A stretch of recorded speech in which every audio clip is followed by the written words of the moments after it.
నమస్తే. మనము భగవద్గీతని ప్రస్తుత పరిస్థితుల్లో మనము శ్రవణం చేసుకుంటూ ఉన్నాము. అల్టిమేట్ ఏంటి, శ్రవణం చేస్తామంటే మంచి విషయాన్ని వింటాము. విన్న తర్వాత దాన్ని మననం చేసుకుంటాము. తర్వాత ఆ స్థితిలో ఉండడానికి ప్రయత్నం చేస్తాము. నిధి ధ్యాస అంటారు దాన్ని. ఆ తర్వాత అనుభవం అంటే ఏంటి, సాక్షాత్కారం. అది క్రమం అనమాట. ఆ తర్వాత ఈరోజు ఇంకొకటి, అదే ఈరోజు ఉదయం వింటూ ఉన్నప్పుడు కొంచెం గాయత్రి మంత్రం కూడా ఒక ఐడియాకి వచ్చింది. యాక్చువల్గా ఏంటి, గాయత్రి మంత్రం వచ్చి విశ్వామిత్రుడు రాసి అంటే అల్టిమేట్, ఎందుకంటే ఏంటి చెప్పదలుచుకోవటం అంటే, ఇందులో ప్రతిదీ కూడా సృష్టి అంతా కూడా ఆరోహణం అవరోహణం అంటారు. అంటే ఏంటి, ఆరోహణం అవరోహణం అంటే ఇప్పుడు మనం భగవద్గీతలో చదువుకుంటున్నది ఏంటి, ఎంటైర్ భగవద్గీత మొత్తం చెప్పింది రెండు విషయాలబ్బా. ఒకటేమో జ్ఞానం గురించి చెప్పింది, రెండు కర్మ గురించి చెప్పింది. అంతే. ఏంటి అసలు జ్ఞానం ఏంటి, కర్మ ఏంటి అంటే, జ్ఞానం అంటే ఏంటి, ఉన్నదంతా నిరాకారమైన, నిశ్చలమైన, నిర్గుణమైన, చలనం లేని, ఖండం లేని ఒకే ఒకటువంటి పరమాత్మ తత్వం ఏమైందంటే, అది అనేకంగా ఉంటామని ఒకటంటారు. తర్వాత ఏదో ఆనందం ఏదో చూద్దామనుకుని ఇంకోళ్ళు అంటారు. ఆ తర్వాత ఫ్రీడమ్ ఉందని ఏమనుకుంటారు. వాట్ ఎవర్ ఇట్ మేబీ, ఆ అన్మానిఫెస్ట్ ఏంటి, కనపడకుండా ఉన్నటువంటి శక్తి క్రియేషన్గా మేనిఫెస్ట్ అయింది అంటారు. ఆ మేనిఫెస్ట్ని ఏమంటారు, ఎట్లా మేనిఫెస్ట్ అయింది? మేనిఫెస్ట్ అవ్వడం అంటే ఏదో ఒక లైఫ్ కావాలి కదా. నిజంగా చెప్పాలంటే అదే ఒక ప్రాణం అన్నమాట. అదే ఎగ్జిస్టెన్స్, అదే ప్రాణం. ఇప్పుడు మొన్న అందరు అంటుంటారు మహాశక్తి అంటారు. మహాశక్తి అంటే ఏం లేదు, మనకి కనపడకుండా ఉండేది జ్ఞానం, కనపడుతూ ఉండేది శక్తి అంటే ప్రాణం. ఎక్కడుంది అంటే ఏంటి, ఆ ప్రాణం ఉండడం వల్లనే క్రియేషన్ ప్రాసెస్ అవుతూ వస్తుంది అంటాడు.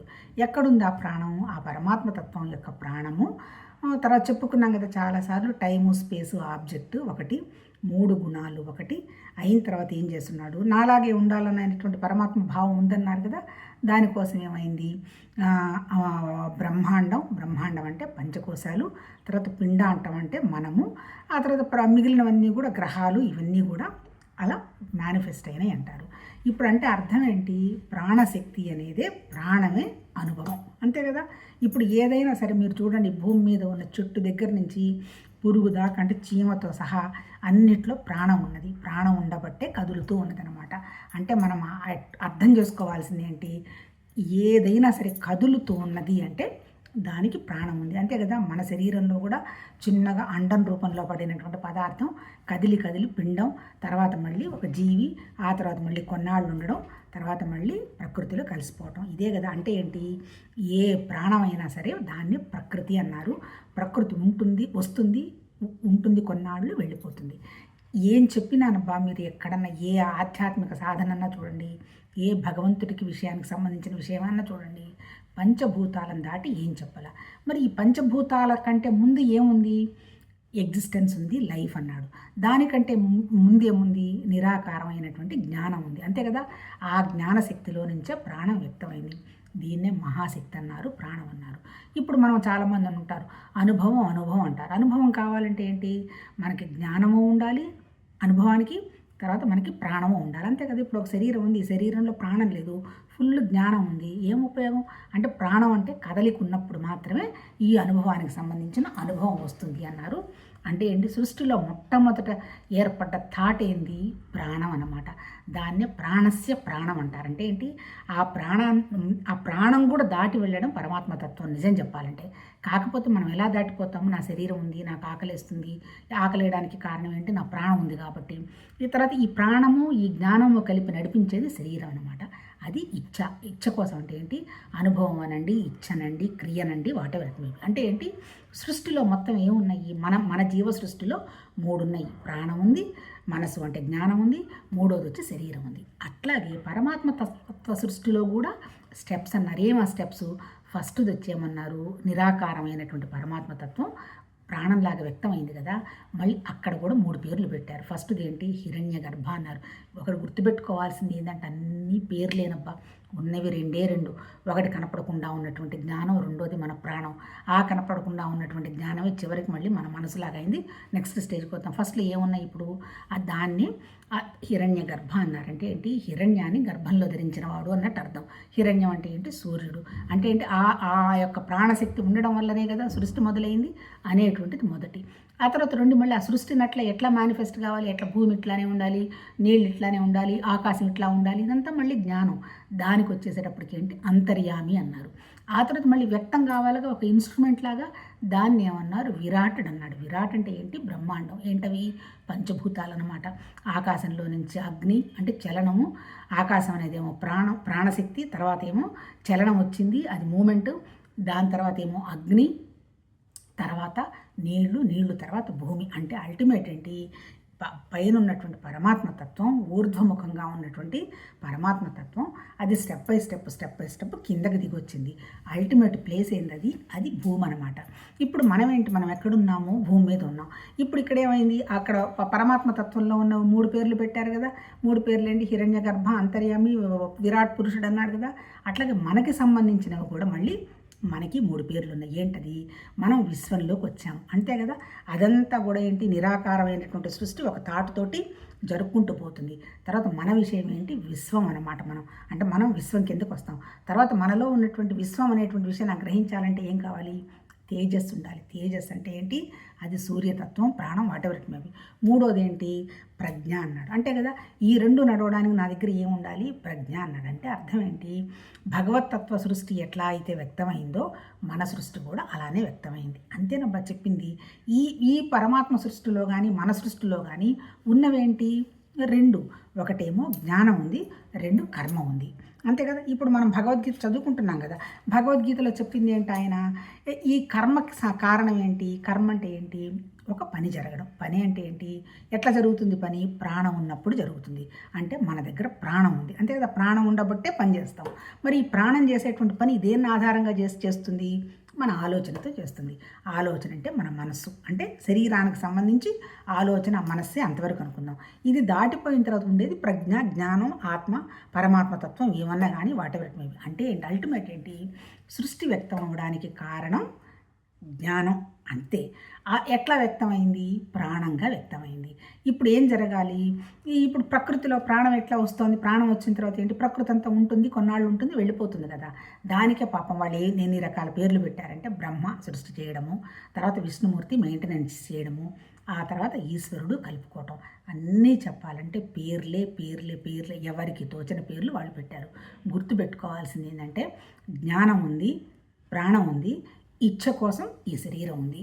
ఏమి ఇచ్చా అంటే నువ్వు ఎప్పుడో పెట్టుకున్నటువంటి జ్ఞాపకాలు, అనవసరమైనటువంటి విషయాలన్నీ, అహంకారాలు, ఇవన్నీ వస్తూ ఉంటాయి. దాన్నే ఐడెంటిటీ అన్నాడు. ఇప్పుడు భగవద్గీతలో చెప్పింది ఏంటి, అన్ని సమస్యలకు మూరణం నాయన అర్జున, నీ ఐడెంటిటీయే కారణము. నీ ఈ అయ్యెళ్ళి నీ శరీరం మీద పడిందనుకో, నేను ఆరోగ్యం, అనారోగ్యం, ముసలితనము, తర్వాత పెరగడం, తగ్గటం, ఇలాంటి భావాలు వస్తాయి. నీ సేమ్ అయ్యే వెళ్ళి నీ ప్రాణశక్తి పడిందనుకో, నా ప్రాణం, ఆకలి, దప్పిక, అటువంటి ఆలోచనలు వస్తాయి. ఇదే అయ్యి వెళ్ళి నీ మనసు మీద పడిందనుకో, శోకం, మోహం, అటువంటి సంకల్పాలు, అటువంటి ఆలోచనలు వస్తాయి. ఇదే అయ్యి వెళ్ళి ఆనందమయ కోసం అంటే విజ్ఞానమయ కోశంలో పడిందంటే నేను సక్సెస్, నేను ఫెయిల్యూరు, నాకు అన్నీ తెలుసు, నాకు గర్వం లేదు, ఇలాంటివన్నీ వస్తాయి. ఇదే అయి వెళ్ళి ఆనందమయ కోశంలో పడిందంటే నీకేమీ తెలియదు, అది అజ్ఞానం, హాయిగా నిద్రపోతావు అంటాడు. తర్వాత ఇంతకీ ఏంటి మరి ఈ సృష్టి అంతా ఎందుకు జరిగిందంటే ఏం చెప్తాడు, పరమాత్మతత్వ సృష్టి కూడా ఏంది, కాస్మిక్ మైండ్ ఒక ఆలోచన వచ్చింది, సృష్టి ఉంటే బాగుంటుందని ఆలోచన చేశాడు కాబట్టి అది వచ్చింది. అది ఎందుకు వచ్చింది, ఏంటి వచ్చిందని ప్రశ్నలు వేయవాకు, కాకపోతే వేయవాకు. అది దానికి కారణం ఒక మాయ అంటే ఇదంతా కనపడుతున్నదంతా నిజం కాదు, జస్ట్ ఇల్యూజను, ఇదంతా కూడా పరమాత్మతత్వ భావం యొక్క ఆలోచన అని చెప్పి ఆ సృష్టిని వదిలేశారు. అది వదిలేద్దాం. ఇప్పుడు మన సృష్టికి కారణం ఏమంటాడు, మన సృష్టికి కారణం ఏమంటాడంటే అజ్ఞానం అంటాడు. ఇదేనికి అజ్ఞానం ఆవరణ విక్షేపం అంటాడు. ఎక్కడ ఈ అజ్ఞానం అంటే మన జ్ఞానంలో, మన మనసులో ఉన్నటువంటి అజ్ఞానం.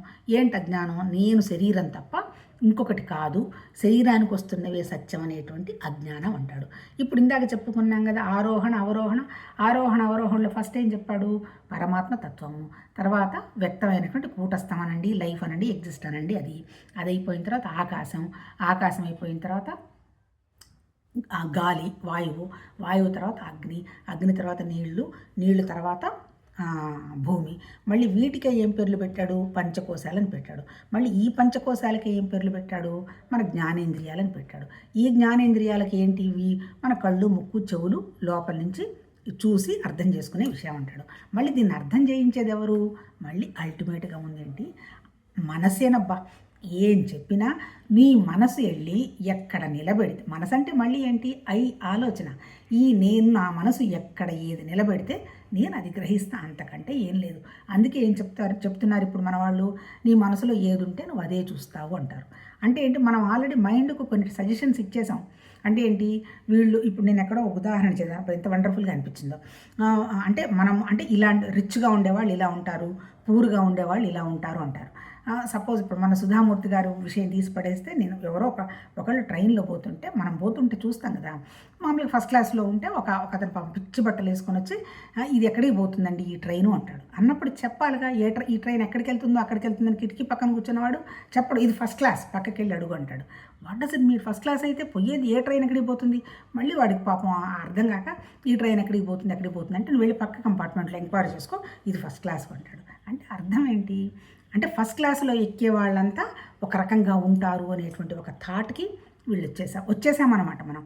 అంటే వీటిని ప్రిజుడీస్ అంటారు. అంటే మన మనసులో ఉన్న భావానికి అనుగుణంగానే మనం చూస్తాం. ఎవరికన్నా ఇప్పుడు ఇంకొక ఉదాహరణ కూడా ఏంటో, ఎవరో చెప్తున్నారు, షాపులో వెళ్ళి కూర్చున్న తర్వాత వస్తాడనమాట ఎవరు ఒక ఆయన, పాపం మామూలు ఉన్నవాడు వస్తాడు. వెళ్ళవయ్యా ఇప్పుడు చందాలవి ఇప్పుడు కాదు తర్వాత ఇస్తాలే అంటాడు.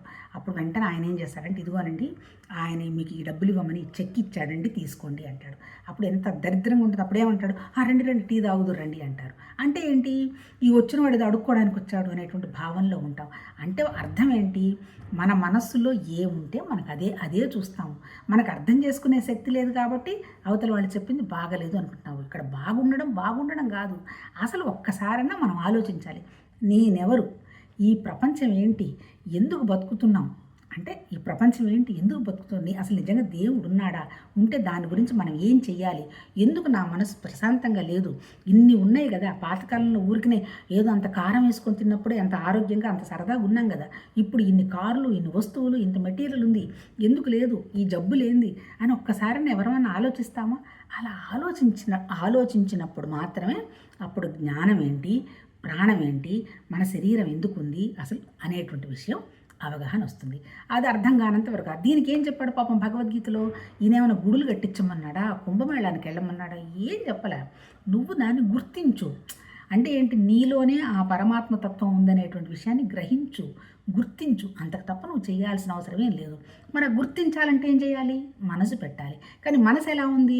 అన్నీ బయట ప్రపంచానికి పరిపరి విధాల పరిగెడుతూ ఇదే కరెక్ట్ అని స్టాంపులు వేసుకోవటానికి ఉంది. నేను చేయకపోతే ఎట్లా, నన్ను అడిగారు కదా, నా వల్ల అవ్వాలి కదా అన్నట్టు. కానీ ఇండైరెక్ట్ నీ కోరిక ఏంది? అక్కడ నీకేదో ఒక కోరిక ఉంది. ఊరికనే చేయమంటే పోయి చేస్తావా? ఏం చెయ్యవుగా, డబ్బులు వస్తేనే చేస్తున్నావు. అంటే అర్థమైంది, ఇంకా డబ్బు సంపాదన మీద వ్యామోహం ఉన్నది. దానికి ముసుగులు ఏమేస్తావు? నేను చెయ్యాలి కదా, ఎట్లా చేస్తాము, ఏదో పనులేంటి, ఎలా బతుకుతాము, అది ఇది అంటాము, జస్టిఫికేషను. తర్వాత నేను చేసుకుంది కరెక్ట్ అని ప్రూవ్ చేసుకోవడానికి అందరి ముందు ప్రయత్నం చేస్తాం. ఎవరు అడుగుతున్నారు మన్ని? నీ మనసు నీకు ప్రశాంతంగా ఉందా లేదా అనేది నువ్వే ఆన్సరబుల్. ఈ భగవద్గీత చెప్పింది కూడా అది. అంటే ఏంటి? మన ఐడెంటిటీ పోయినంతకాలం మనకి ఈ విషయం అర్థం కాదు. ఐడెంటిటీ కొంచెం గొప్ప పోగొట్టుకోవాలి అంటే నీ థాట్ ఎప్పుడు ఒక హయ్యెస్ట్ దాని మీద పెట్టడానికి అట్లీస్ట్ ప్రయత్నం చెయ్యాలి. ఆ హయ్యెస్ట్ థాట్ మీద పెట్టే విషయమే పరమాత్మతత్వం, అంతకంటే ఏమి లేదు. అదే జ్ఞానం, అదే బ్రహ్మాకార వృత్తి అన్నాడు. ఆ భగవతత్వంతో నువ్వు కనెక్ట్ అవ్వాలంటే దానికి ఏం చెప్పాడు నేను భగవద్గీతలో? ఐడెంటిటీ పోగొట్టుకోవడానికి నీ దగ్గర ఉన్నవి నువ్వు రెండేనయ్యా. ఒకటేమో నీకు దగ్గర జ్ఞానం ఉంది, రెండోదేమో నీకు ప్రాణం ఉంది. ఆ ప్రాణశక్తి ద్వారా నేను నీ శరీరం ద్వారా పనిచేస్తావు. అందుకని నువ్వేం చేయాలి? ఈ ప్రాణశక్తిని, ఈ జ్ఞానశక్తిని నీ శరీరం కోసం ఉపయోగిస్తున్నాను అనుకోవాకు. నిష్కామ కర్మగా పరమాత్మతత్వం పనిజరుగుతుంది అనేటువంటి భావంతో ముందు నీకు ఇచ్చిన ధర్మాలను నువ్వు నిర్వర్తించుకో. అప్పుడు మనసులో కొరత లేకుండా ఉంటావు. అది అయిపోయిన తర్వాత నిష్కామ కర్మ జరుగుతుందనేటువంటి ఆలోచనలో ఉండు. ఎప్పుడైతే నీవు ఆలోచనలో ఉంటావో నీ మనసు ఏమవుతుంది? నీకు ఎవరో వచ్చి దేవుడు కనపడా 5-6 చేతులు వేసుకొని నీకు కావాల్సింది ఇస్తాను భక్త పుచ్చుకోమని అనడు. కాకపోతే నీ మనసు నిశ్చలమవుతుంది. ఎప్పుడైతే నీకు మనసు నిశ్చలమవుతుందో సత్యమైందో అసత్యమైందో గ్రహిస్తావు. దాంతోపాటు ఇంకా ఏం చేయాలి, శరీరం మీదేమో కర్మ చేసుకుంటూ పోతున్నావు, దాంతోపాటు ఇంకొకటి ఉందిగా నీ దగ్గర, నీ మనసును, జ్ఞానమును, ఆలోచనలను. ఈ మనసును ఏం చేయాలి, ఈ మనసు ఏం చేస్తుంది, ఎప్పుడు నీకు 5 ఇంద్రియాలు ఇచ్చున్నాడు. 5 ఇంద్రియాలు లేకపోతే నీకు సుఖమే ఉంటుంది. కళ్ళు చూడకపోతే, కళ్ళు లేకపోతే ఏముంది, ఈ ప్రపంచాన్ని మనం చూడలేము. అట్లాగే ముక్కు వాసన చూడకపోతే మంచి రుచి ఏదో టేస్ట్ ఏదో మనకేం కనపడదు. అలాగే చెవులు మనం వినలేకపోతే, శబ్దం వినపడకపోతే ఏముంది, చెవిటి వాళ్ళం అయిపోతాం. అంటే నీ దగ్గర 5 ఇంద్రియాలు ఉన్నాయి. కాకపోతే ఏంటంటే ఈ 5 ఇంద్రియాలను కూడా నీ మనసు చెప్పినట్టుగా వినేట్టుగా గనక నువ్వు ఉపయోగింప చేసావు అంటే నీ లైఫ్ అనేది వండర్ఫుల్. అంటే ఏంటి, అది బేసిక్. అంటే నీ ఇంద్రియాలను ఎలా ట్యూన్ చేయాలనేటువంటి విషయం నీకు తెలిస్తే అప్పుడు నీకు లైఫ్ ఎలా ఉంటుంది, ఇట్స్ నథింగ్ బట్ ఫన్. నీకు తెలియలేదనుకో లైఫ్ ఎట్లుంటుంది, మిజరబుల్గా ఉంటుంది. అంటే నీవు చేయాల్సిన పని ఏంటి, యోగం అంటే ఏంటి, కలయిక. ఏంటి కలయిక, ఉన్నదంతా ఒకటే భగవతత్వం అనేటువంటి కలయిక. కాకపోతే నీ చుట్టి మనసు ఏం చేస్తుంది, నీ శరీరాన్ని తయారు చేసుకొని ఇదే సత్యం అనుకుంటే ఇది సత్యం కాదు, ఇది సత్యం కాదు అని తెలియాలంటే ఎట్లా, నీ మనసు మీద నీకు పట్టు ఉండాలి. నీ ఇంద్రియాలను నువ్వు కంట్రోల్లో పెట్టుకున్నావు అంటే నీకు డెఫినెట్గా విషయం వెంటనే అర్థమైపోయి నువ్వు యోగివైపోతావు.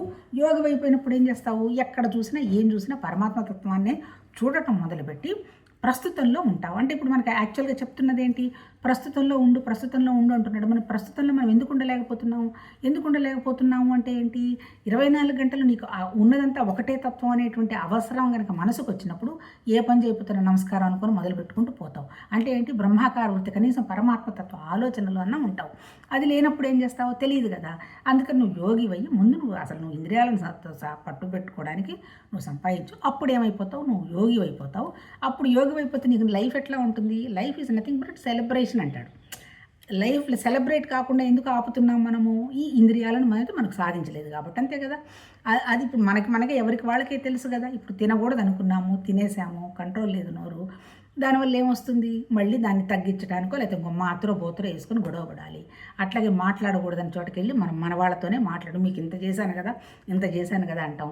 అది ఎంత దరిద్రమైన సెంటెన్స్ అంటే అంత గౌరవం. ఎవడు అడిగారు, పిల్లల్ని కనమని మన అడిగారా, వాళ్ళే పుట్టుకొచ్చారు. వచ్చినప్పుడు నీకు ఇచ్చిన కర్తవ్యాన్ని నువ్వు నిర్వర్తించావు.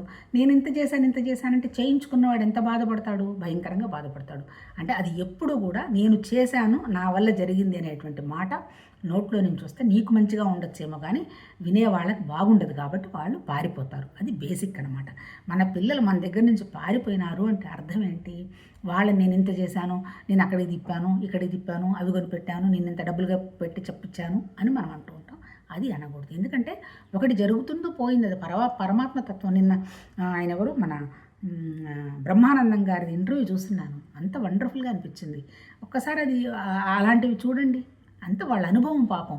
అంటే ఏంటి, ఇది ఇలా జరగాల్సింది జరిగిపోయింది. ఇంకా ఇంకొక విషయం కూడా చెప్తాడు, ఏమి అర్హత లేని వాళ్ళందరూ గొప్ప గొప్ప పోస్టులలోకి వెళ్తారు, మన కంటికి కనపడుతూ ఉంటుంది. అదే ఇక్కడ ఉన్నాం కాబట్టి మనం ఏమనుకుంటాం, కర్మ, వాడేదో పూర్వజన్మలో కష్టపడి ఉంటాడు అయ్యా, అది పొందుతున్నాడు అంటాం. దానివల్ల మన మనసు ఎంత శాంతిగా ఉంటుంది.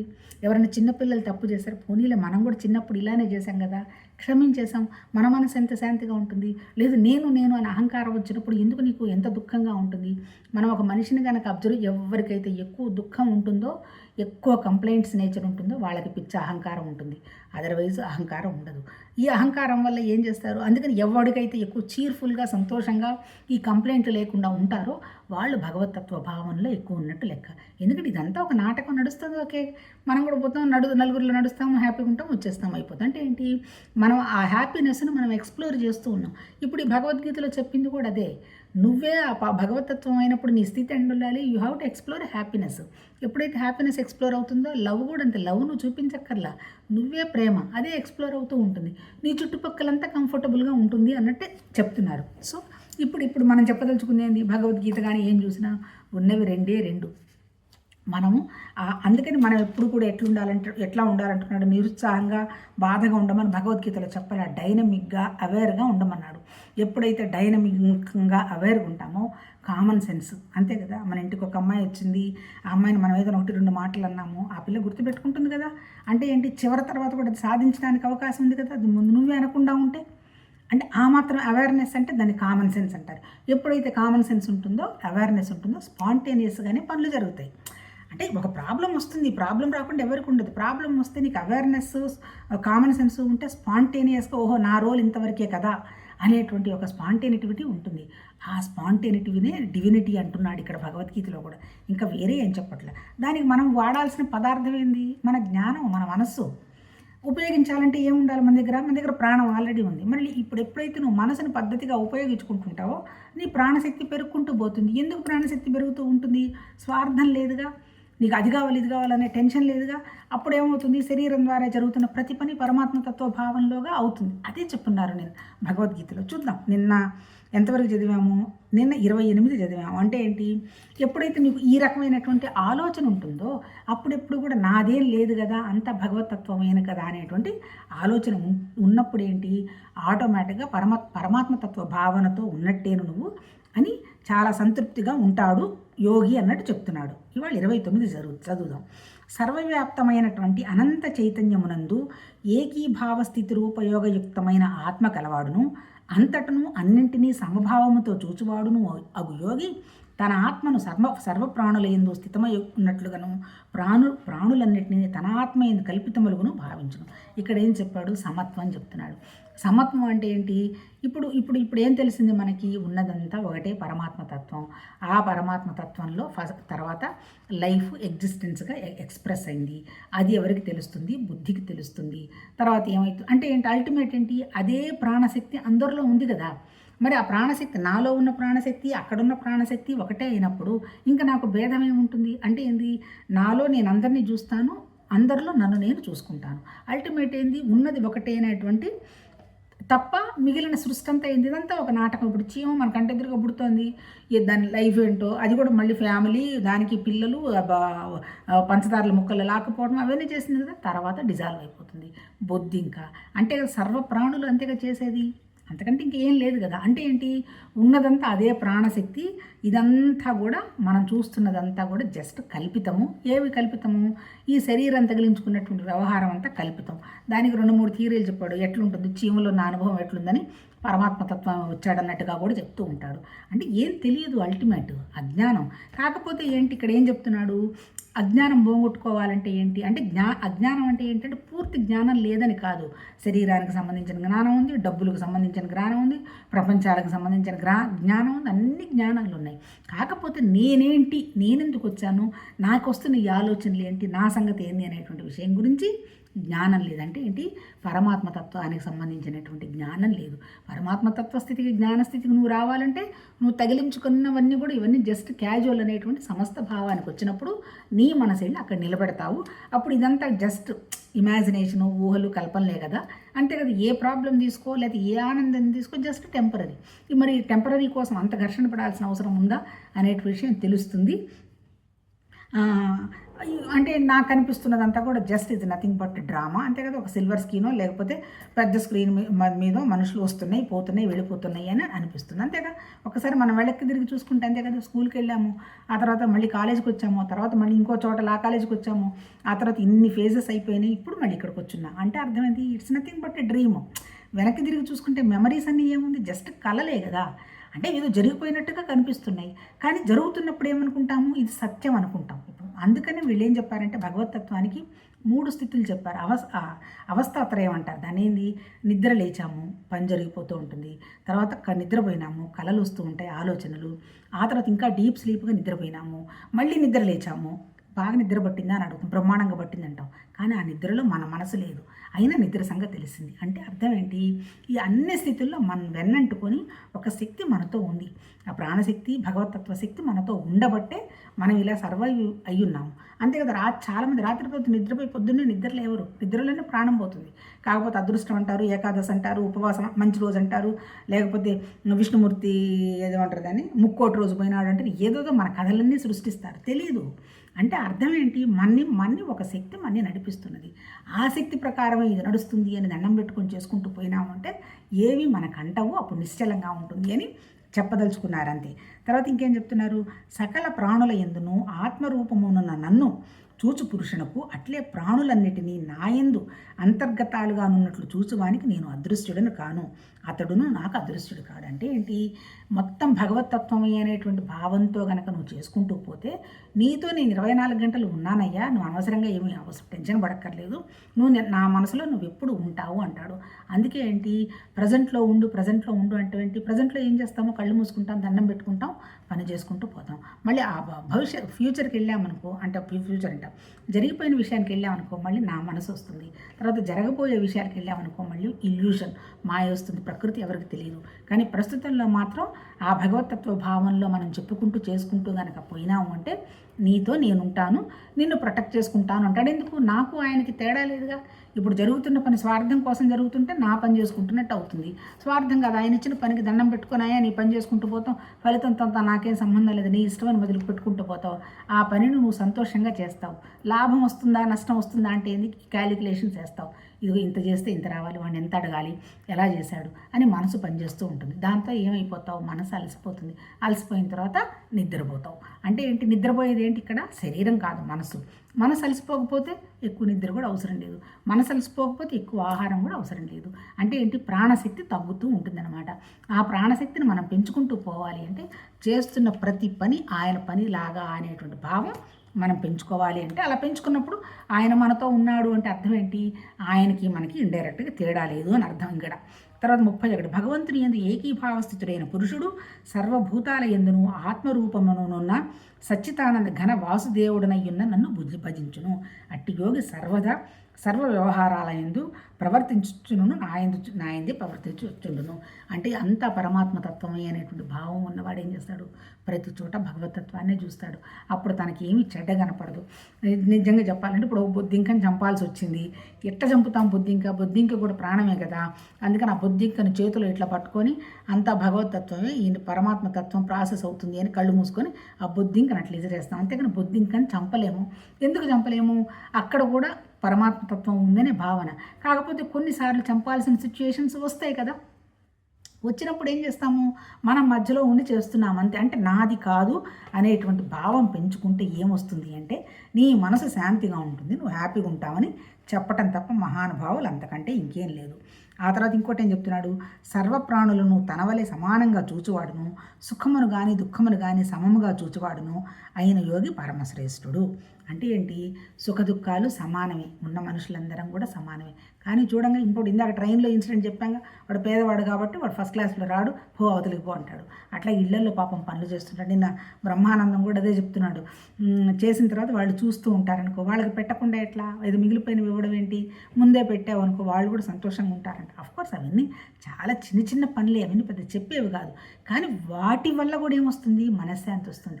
కాకపోతే చాలా మేము అనుకుంటాం తీసేసినవన్నీ ఇచ్చేసి మేము వీళ్ళని చాలా బాగా చూసుకుంటున్నామంటారు. అది కరెక్ట్ కాదు. మనతో సమానంగా చూడడం వల్ల బాగుంటుంది అంటారు. అంటే ఏంటి, ఎవరైనా సరే మన ఇంటికి మనుషులు కోడలే వస్తుంది, మనతో సమానం. ఇప్పుడు ఈ సమస్యలన్నిటికీ కారణం ఏంటి, భేదభావం.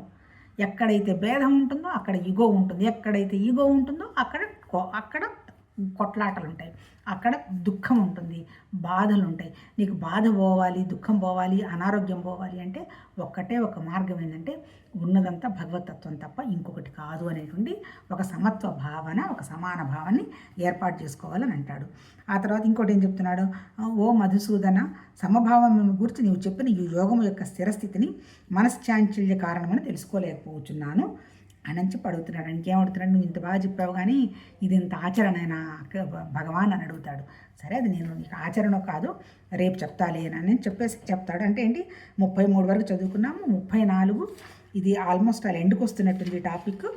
చూద్దాం, రేపు అది కంటిన్యూ చేద్దాం. ఏం లేదు అల్టిమేట్ ఏం లేదు, ఉన్నది ఏంటి, జ్ఞానం ఉంది మన దగ్గర. ఆ జ్ఞానాన్ని మనం స్వార్థం కోసం కాకుండా భగవతత్వ భావం కోసం కనుక ఉపయోగించడం కనుక మొదలుపెట్టడం జరిగిందంటే మనం తేలికగా, మనసు లైట్గా, ఆహ్లాదంగా, ఉత్సాహంగా ఉంటాము. దానికేమో మనకి ఇప్పుడు ఇక్కడ చెప్పింది కూడా ఏంటి, ఆస్తులన్నీ రాసి దేవాలయాలు కట్టించమని నేను చెప్పటల్లా, నీ మనసుని జనరస్గా తయారు చేసుకో. పంచభూతాలతో తయారైన శరీరం, భూమితత్వం, ఘటం. అందుకని దీన్ని ఏం చేస్తావంటే, భూమికి ఉన్నటువంటి మంచి లక్షణాలు ఏంది, అమ్మ తల్లికి ఉదారత్వం ఉంది, పేషెన్స్ ఉంది. అట్లా మనకు కూడా అంతే, కొద్దిగా అరగంట కూర్చొని ఇది వినాలంటే పేషెన్స్ కావాలి. ఒక అరగంట ధ్యానం చేయాలన్నా పేషెన్స్ కావాలి. ఎందుకు? ఇవన్నీ ముఖ్యం కాదనేటువంటి విషయం ఉన్నాం. మళ్ళీ ముఖ్యమైన వాటికైతే చాలా పేషెన్స్ వస్తుంది, ఎంతసేపు అయినా కూర్చుంటాం, అంతే కదా. మరి అందుకని ఏం చెప్తున్నాడు, నీ మనశ్శాంతి అనేది నీకు చాలా ముఖ్యం కాబట్టి, మనశ్శాంతి వస్తే అన్నీ ఉంటాయి కాబట్టి దానికోసం కూడా నువ్వు ప్రయత్నం చేయాలి. భూమితత్వం పేషెన్స్ ఏర్పాటు చేసుకో. నీటి తత్వం ఎక్స్పాండ్ అయ్యి పోలిక పెట్టుకొని ఈర్ష్య పెట్టుకోవాకు. మూడోది వచ్చి అగ్నితత్వం అహం పెట్టుకోవాకు. నీదేమి లేదు ఇక్కడ. ఆ పరమాత్మతత్వం ఎన్నాళ్ళు నీ ప్రాణం ఉంచుతావో, ఎందుకు వచ్చావో, ఇచ్చేందుకు ఎవడీ తెలియదు, ఎప్పుడు పోతామో తెలియదు, అందుకని అహాన్ని వదిలించుకో. నాలుగోది ఉన్నదంతా భగవతత్వం అనేటువంటి భావాన్ని నీ ప్రాణం, నీ హృదయంలోనే పరమాత్మతత్వం ఉంది కదా, దాన్ని అనుభవానికి తెచ్చుకో. లాస్ట్లో ఎప్పుడైతే నువ్వు అనుభవానికి తెచ్చుకుంటావో నీ మనసులో వచ్చేటువంటి మనసు, మాట, చేత పరమాత్మతత్వంలాగా వస్తుంది. అదే గాయత్రి మంత్రం కూడా చెప్పింది. అంటే ఏంటి? ఉన్నదంతా ఒకటే, అది ప్రాణంగా వ్యక్తమైంది. అది ఎలా, ఆ ప్రాణం ఎలా పనిచేస్తుంది? మన చేతల ద్వారా పనిచేస్తుంది. అందుకని మన చేత, మన మాట, మన ఆలోచన అంతా కూడా ఒకే విషయంగా భగవతత్వంలాగా పెట్టేసుకో. ఆ తర్వాత ఎప్పుడు నీ వైఖరి భగవతత్వంలాగా వ్యక్తమవుతూ ఉంటుంది. అంతే. అలా ఎప్పుడైతే నువ్వు ఉంటావో సత్యమైంది, అసత్యమైంది అనేటువంటి విషయం నీకే అవగాహన వస్తుంది. అసత్యమైనవన్నీ నువ్వు పోమని చెప్పక్కర్లా, వాటంతట అవి ఒకటొకటి వదిలిపోతూ ఉంటుంది. నిన్ను ముందుకు తీసుకెళ్లేవి ఏదైతే ఉంటుందో అదే నీ దగ్గర పట్టు ఉంటుంది. 24/7 ప్రతిదీ భగవతత్వం అనుకుంటావు కాబట్టి ప్రతి మొమెంటు హ్యాపీగా జరిగిపోతూ ఉంటుంది. ఇంతే చెప్పున్నారు. రేపు ఏం చెప్తారు. నమస్తే.